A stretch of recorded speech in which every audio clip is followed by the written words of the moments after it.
Hello friends, आपके अपने YouTube channel साहित्यिक नॉलेज में आपका स्वागत है। फ्रेंड्स, हम पढ़ रहे हैं यूजीसी नेट जेआरएफ पेपर 2 विषय हिंदी के सिलेबस में शामिल कहानियों को। आज हम पढ़ेंगे कहानी सिक्का बदल गया। इस कहानी के रचनाकार कृष्णा सोपती जी हैं। सिक्का बदल गया कहानी का प्रकाशन वर्ष 1948 ईस्वी है। यह कहानी बादलों के घेरे कहानी संग्रह में संकलित है। बादलों के घेरे कहानी संग्रह का प्रकाशन वर्ष 1980 ईस्वी है। फ्रेंड्स, ये कहानी पढ़ने से पहले हम कृष्णा सोपती जी के साहित्यिक जीवन पर एक दृष्टि डालते हैं। कृष्णा सोपती जी का जन्म 18 फरवरी सन 1925 ईस्वी गुजरात, पश्चिमी पंजाब, वर्तमान में पाकिस्तान में है। इनकी प्रमुख रचनाएं उपन्यास जैसे जिंदगी नामा, दिलो दानिश, ए लड़की, समय सरगम है। इनके कहानी संग्रह डार से बिछुड़ी, मित्रों मरजानी, बादलों के घेरे, सूरजमुखी अंधेरे के तथा शब्द चित्र अथवा संस्मरण, हम हस्मत, जिसके 3 भाग हैं, और शब्दों के आलोक में है। इनको साहित्य अकादमी सम्मान, हिंदी अकादमी का सलाहकार सम्मान, साहित्य अकादमी की 72 सदस्यता सहित अनेक राष्ट्रीय पुरस्कार प्राप्त हुए हैं। इनकी मृत्यु 25 जनवरी सन 2019 में हुई। हिंदी कथा साहित्य में कृष्णा सोपती की विशिष्ट पहचान है। वे मानती हैं कि कम लिखना पर विशिष्ट लिखना है। यही कारण है कि उनके संयमित लेखन और साफ सुथरी रचनात्मकता ने अपना एक नित नया पाठक वर्ग बनाया है। उनके कई उपन्यासों, लंबी कहानियों और संस्मरणों ने हिंदी के साहित्यिक संसार में अपनी दीर्घजीवी उपस्थिति सुनिश्चित की है। उन्होंने हिंदी साहित्य को कई ऐसे यादगार चरित्र दिए हैं जिन्हें अमर कहा जा सकता है, जैसे मित्रों, शाहनी, हम हस्मत आदि। भारत पाकिस्तान पर जिन लेखकों ने हिंदी में कालजयी रचनाएं लिखी, उनमें कृष्णा सोपती का नाम पहली कतार में रखा जाएगा। यही नहीं, बल्कि यह कहना भी उचित होगा कि यशपाल के झूठा सच, राही मासूम रजा के आधा गाँव और भीष्म साहनी के तमस के साथ साथ कृष्णा सोपती के उपन्यास जिसका नाम है जिंदगी नामा, इस प्रसंग में एक विशिष्ट उपलब्धि है। अब हम इनकी उपन्यास अथवा उपन्यासिका को देखते हैं। उपन्यासिका वह रचना है, वह विधा है जो उपन्यास से छोटी तथा कहानी से बड़ी होती है। इनकी उपन्यासिका डार से बिछुड़ी है, जिसका प्रकाशन वर्ष 1972 ईस्वी है। इनके उपन्यास इस प्रकार हैं, जैसे मित्रों मरजानी, प्रकाशन वर्ष 1967 ईस्वी। यारों के यार तीन पहाड़, इसका प्रकाशन वर्ष 1968 ईस्वी है। डार से बिछुड़ी, प्रकाशन वर्ष 1972 ईस्वी। जिंदगी नामा, जिंदा रोग, 1979 ईस्वी। जिंदगी नामा 1993, दिलो दानिश 1993, सूरजमुखी अंधेरे के 2000, समय सरगम 2008। इनके संस्मरण अथवा चित्राख्यान इस प्रकार हैं, जैसे यात्रा संस्मरण में बुद्ध का कमंडल लद्दाख, प्रकाशन वर्ष 2012 ईस्वी। चित्राख्यान जेनी मेहरबान सिंह सन 2007 में। संस्मरण हम हस्मत, पहला भाग का प्रकाशन वर्ष 1977 ईस्वी। हम हस्मत भाग 2 का प्रकाशन वर्ष 1999 ईस्वी। हम हस्मत भाग 3 का प्रकाशन वर्ष 1912 ईस्वी है। फ्रेंड्स, इस समय सरगम के लिए इन्हें व्यास सम्मान प्राप्त हुआ, जिसको इन्होंने अस्वीकार कर दिया। इसके अस्वीकृति करते हुए कृष्णा सोपती जी ने कहा था, किसी भी अच्छी कृति को एक सम्मानीय पुरस्कार तक पहुंचने में अगर 8 से 10 वर्ष लगे तो उसे अनदेखा करना ही साहित्य के स्वास्थ्य के लिए अच्छा होगा। पुरानी पीढ़ी और पुरानी कृति के सम्मुख नई कृति के पुरस्कृत होने के संयोग को निरर्थक हो जाने देना ठीक नहीं है। फ्रेंड्स, सिक्का बदल गया इस कहानी का उद्देश्य भारत पाक विभाजन के कारण होने वाले विस्थापन के दर्द की कहानी है। इसके प्रमुख पात्रों की बात करें तो शाहनी, शेरे, हसैना, बेगू पटवारी, थानेदार, दाऊद खां हैं। फ्रेंड्स, चलिए हम कहानी शुरू करते हैं।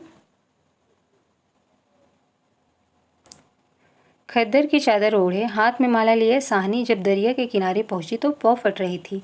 दूर दूर आसमान के पर्दे पर लालिमा फैलती जा रही थी। शाहनी ने कपड़े उतारकर एक ओर रखे और श्री राम करती पानी में हो ली। अंजलि भरकर सूर्य देवता को नमस्कार किया। अपनी उनीदी आंखों पर छींटे दिए और पानी से लिपट गई। उनीदी आंखों अर्थात अधकुली आंखों से। चनाब का पानी आज भी पहले सा ही सर्द था। लहरें लहरों को चूम रही थी। वह दूर सामने कश्मीर की पहाड़ियों से बर्फ पिघल रही थी। उछल उछल आते पानी में भंवरों से टकराकर कगारे गिर रहे थे, लेकिन दूर दूर तक बिछी रेत आज न जाने क्यों खामोश लगती थी। शाहनी ने कपड़े पहने, इधर उधर देखा, कहीं किसी की परछाई तक न दिखी थी, पर नीचे रेत में अगणित पाँवों के निशान थे। वह कुछ सहम सी उठी। आज इस प्रभात की मीठी नीरवता में न जाने क्यों कुछ भयावह सा लग रहा है। वह पिछले 50 वर्षों से यहाँ नहाती आ रही है। कितना लंबा अरसा है, साहनी सोचती है। एक दिन इसी दरिया के किनारे वह दुल्हन बनकर उतरी थी और आज साहजी नहीं, उसका वह पढ़ा लिखा लड़का नहीं, आज वह अकेली है। साहजी की लंबी चौड़ी हवेली में रहती है, पर नहीं, यह वह क्या सोच रही है। वह सवेरे सवेरे अभी भी दुनियादारी से मन नहीं फिरा उसका। साहनी ने लंबी सांस ली और श्री राम करती बाजरे के खेतों से होती घर की राह ली। कहीं कहीं लिपे पुते आंगनों पर से धुआं उठ रहा था। टन टन बैलों की घंटियां बज रही थी। फिर भी कुछ बधा बधा सा लग रहा था। जम्मी वाला कुआं भी आज नहीं चल रहा। ये साहजी की ही अशामियाँ हैं। साहनी ने नज़र उठाई। यह मीलों फैले खेत अपने ही हैं। भरी भराई नई फसल को देखकर शाहनी किसी अपनत्व के मोह में भीग गई। यह सब साहजी की बरकतें हैं। दूर दूर गांवों तक फैली हुई ज़मीनें, ज़मीनों में कुएं, सब अपने हैं। साल में 3 फसल, ज़मीन तो सोना उगलती है। साहनी कुएं की ओर बढ़ी, आवाज़ दी, सेरे सेरे, हसैना हसैना। सेरा साहनी का स्वर पहचानता है। वह न पहचानेगा? अपनी माँ जैना के मरने के बाद वह साहनी के पास ही पलकर बड़ा हुआ। उसने पास पड़ा गड़ासा शटाले के ढेर के नीचे सरका दिया। हाथ में हुक्का पकड़कर बोला, ए हसैना हसैना। साहनी की आवाज़ उसे कैसे हिला गई है। अभी तो वह सोच रहा था कि उसी साहनी की ऊंची हवेली की अंधेरी कोठरी में पड़ी सोने चांदी की संदूकचियाँ उठाकर कि तभी सेरा गुस्से से भर गया। किस पर? निकाले अपना क्रोध। साहनी पर। चीख कर बोला, ए मर गई, ए अब तैनू मौत दे। हसैना आटे वाली कनाली एक और रख, जल्दी जल्दी बाहर निकल आई। ए आई आ, क्यों छावेले, सुबह सुबह तड़पना है। अब तक साहनी नज़दीक पहुंच चुकी थी। सेरे की तेजी सुन चुकी थी। प्यार से बोली, हसैना यह वक्त लड़ने का है। वह पागल है तो तू ही जिगरा कर लिया कर। जिगरा, हसैना ने मान भरे स्वर में कहा। साहनी, लड़का आखिर लड़का ही है। कभी सेरे से भी पूछा है कि मुंह अंधेरे ही क्यों गालियां बरसाई हैं इसने। साहनी ने लाड से हसैना की पीठ पर हाथ फेरा। हंसकर बोली, पगली, मुझे तो लड़कों से बहु प्यारी है। सेरे, हाँ साहनी, मालूम होता है रात को कुल्लूवाल के लोग आए हैं यहाँ। साहनी ने गंभीर स्वर से कहा। सेरे ने जरा रुककर घबराकर कहा, नहीं साहनी। सेरे के उत्तर की अनसुनी कर साहनी जरा चिंतित स्वर से बोली, जो कुछ भी हो रहा है अच्छा नहीं है। सेरे, आज साहजी होते तो शायद कुछ बीच बचाव करते, पर साहनी कहते कहते रुक गई। आज क्या हो रहा है? साहनी को लगा जैसे जी भर भर आ रहा है। साहजी को बिछड़े कई साल बीत गए, पर आज कुछ पिघल रहा है। शायद पिछली स्मृतियाँ। आंसुओं को रोकने के प्रयत्न में उसने हसैना की ओर देखा और हल्के से हंस पड़ी। और सेरा सोच ही रहा है, क्या कह रही है साहनी। आज साहनी क्या, कोई भी कुछ नहीं कर सकता। यह होके रहेगा, क्यों ना हो। हमारे ही भाई बंधुओं से सूद ले लेकर साहजी सोने की बोरियां तोला करते थे। प्रतिहिंसा की आग सेरे की आंखों में उतर आई। गडासे की याद हो आई। साहनी की ओर देखा। नहीं सेरा, इन पिछले दिनों में 30-40 कत्ल कर चुका है, पर वह ऐसा नीच नहीं। सामने बैठी साहनी, नहीं। साहनी हाथ उसकी आंखों में तैर गए। साहनी के हाथ उसकी आंखों में तैर गए। वह सर्दियों की रातें कभी कभी साहजी की डांट खाके वह हवेली में पड़ा रहता था और फिर लालटेन की रोशनी में वह देखता है साहनी के ममता भरे हाथ दूध का कटोरा थामे हुए। सेरे सेरे, उठ पी ले। सेरे ने साहनी के झुर्रिया पड़े मुंह की ओर देखा और साहनी धीरे से मुस्कुरा रही थी। सेरा विचलित हो गया। आखिर साहनी ने क्या बिगाड़ा है हमारा। साहजी की बात साहजी के साथ गई। वह साहनी को जरूर बचाएगा, लेकिन कल रात वाला मशवरा वह कैसे मान गया कि फिरोज की बात। वह सब कुछ ठीक हो जाएगा, सामान बांट लिया जाएगा। साहनी, चलो तुम्हें घर तक छोड़ाऊँ। साहनी उठ खड़ी हुई, किसी गहरी सोच में चलती हुई। साहनी के पीछे पीछे मजबूत कदम उठाता सेरा चल रहा है। सशंकित सा इधर उधर देखता जा रहा है। अपने साथियों की बातें उसके कानों में गूंज रही है, पर क्या होगा साहनी को। साहनी, हाँ सेरे। सेरा चाहता है कि सिर पर आने वाले खतरे की बात कुछ तो साहनी को बता दे, मगर वह कैसे कहे। साहनी ने सिर ऊंचा किया। आसमान धुएं से भर गया था। सेरे जानता है यह आग है। जबलपुर में आग लग गई। साहनी कुछ न कह सकी। उसके नाते रिश्ते सब वही हैं। हवेली आ गई। साहनी ने शून्य मन से ड्योढ़ी में कदम रखा। सेरा कब लौट गया उसे कुछ पता नहीं। दुर्बल सीधे और अकेली, बिना किसी सहारे के, न जाने कब तक वह वहीं पड़ी रही। साहनी दोपहर आई और चली गई। हवेली खुली पड़ी है। आज साहनी नहीं उठ पा रही है, जैसे उसका अधिकार आज स्वयं ही उससे छूट रहा है। साहजी के घर की मालकिन, लेकिन नहीं, आज मोह नहीं हट रहा, मानो पत्थर हो गई हो, पड़े पड़े साज हो गई, पर उठने की बात फिर भी नहीं सोच पा रही हो। अचानक रसूली की आवाज़ सुनकर चौंक उठी। साहनी, साहनी, सुनो, ट्रकें आती हैं लेने। ट्रकें? साहनी इसके सिवा और कुछ न कह सकी। हाथों ने एक दूसरे को थाम लिया। बात की बात में खबर गांव भर में फैल गई।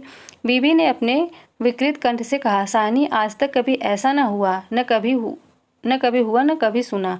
गजब हो गया, अंधेर पड़ गया। साहनी मूर्तिवत वहीं खड़ी रही। नवाब बीबी ने स्नेह सनी उदासी से कहा, साहनी, हमने तो कभी न सोचा था। साहनी, क्या कह रहे हैं? उसी ने ऐसा सोचा था।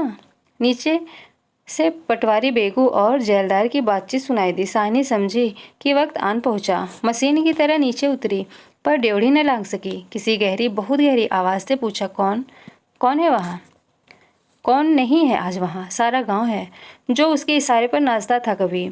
उसकी असामियाँ हैं, जिन्हें उसने अपने नाते रिश्तों से भी कम नहीं समझा।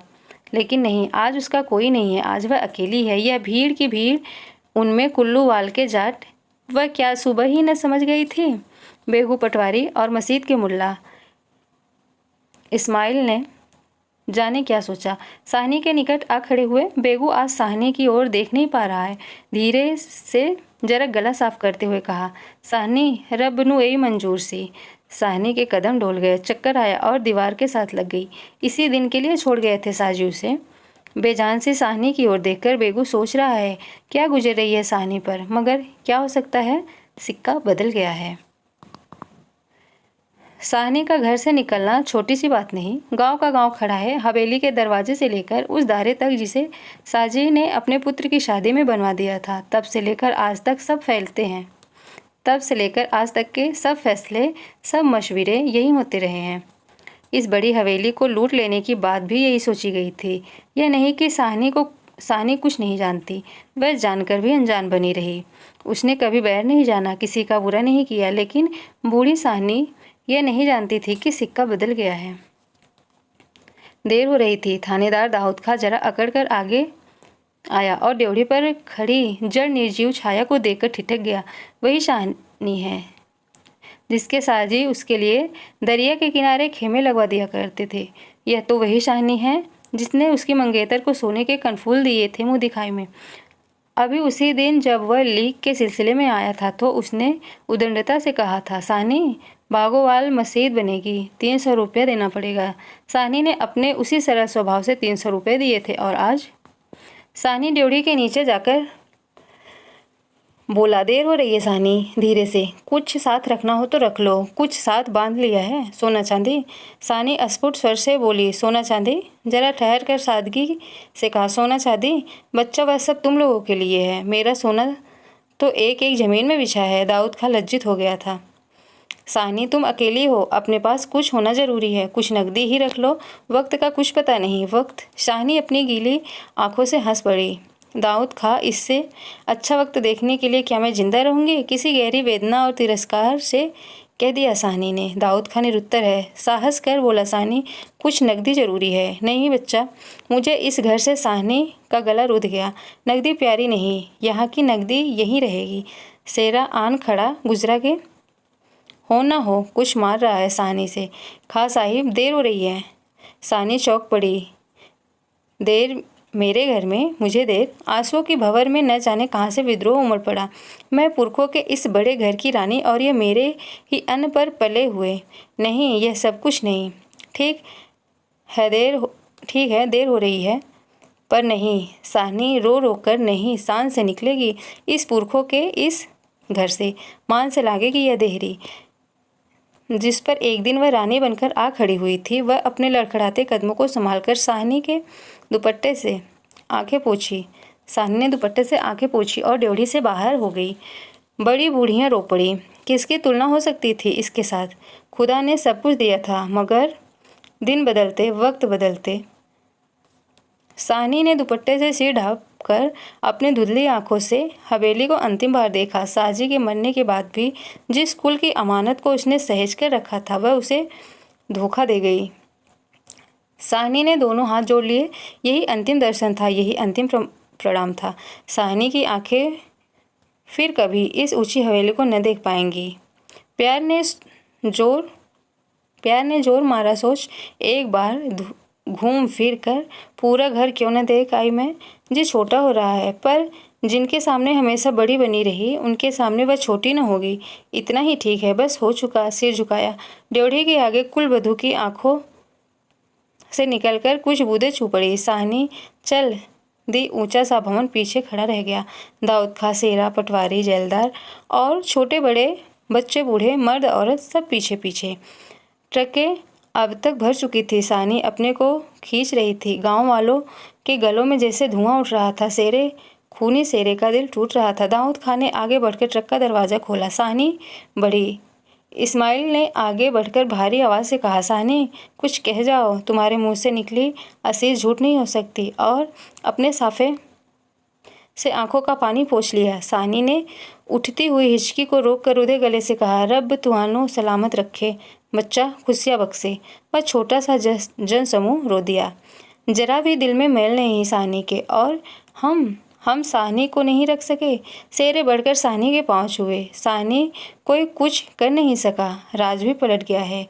साहनी ने कांपता हुआ हाथ सेरे के सिर पर रखा और रुक रुक कर कहा, तैनू भाग जगड़ चन्ना, ओ चांद तेरे भाग्य जागे। दाऊद खां ने हाथ का संकेत किया। कुछ बड़ी बूढ़ियां साहनी के गले लगी और ट्रकें चल पड़ी।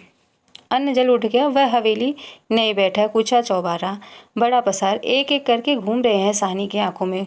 कुछ पता नहीं ट्रक चल दिया है या वह स्वयं चल रही है। आंखें बरस रही हैं।